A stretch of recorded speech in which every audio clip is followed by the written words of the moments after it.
সমস্ত বাংলাদেশি ভাই বোনদেরকে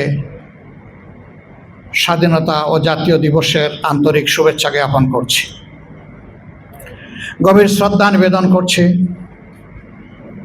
৭১-এর মহান মুক্তিযুদ্ধে বুক চিতিয়ে এই দেশবাসীর অধিকার আদায়ের জন্য যারা লড়াই করেছিলেন, যারা নিহত হয়েছিলেন, আল্লাহ তাদেরকে শহীদ হিসাবে কবুল করুন।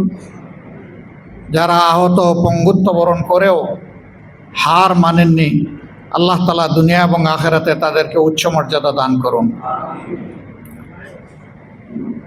প্রিয় দেশবাসী, স্বাধীনতা একটা জাতির কত বড় সম্পদ এটা স্বাধীন জাতি বুঝে না, পরাধীন জাতি এটা বুঝে।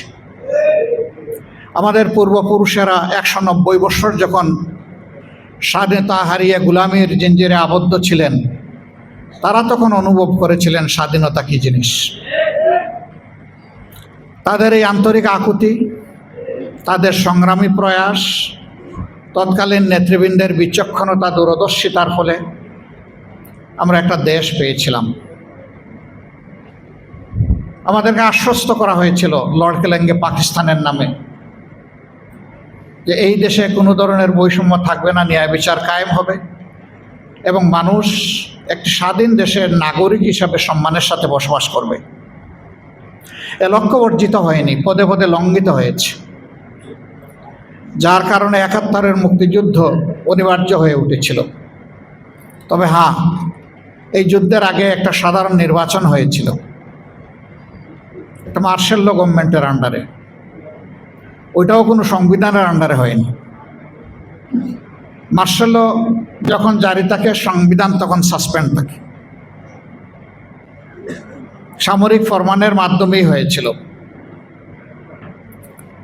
কিন্তু জনরায়কে পাকিস্তানি শাসক গোষ্ঠী এবং সামরিক বাহিনী তারা সম্মান দেখাতে ব্যর্থ হয়েছিল।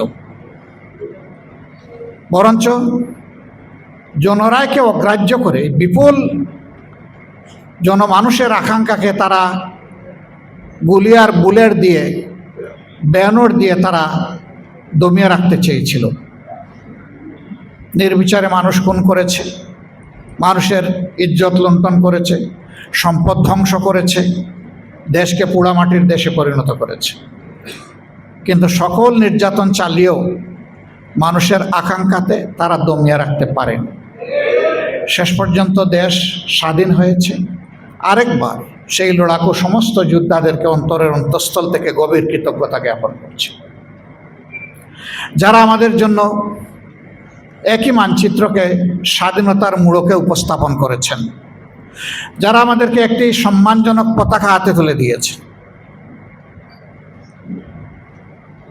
এই পতাকা এবং মানচিত্রের হাত ধরে বাংলাদেশটা বদলে যাওয়া উচিত ছিল, কিন্তু না, বোতল পরিবর্তন হয়েছে, ভিতরের জিনিস পরিবর্তন হয়নি।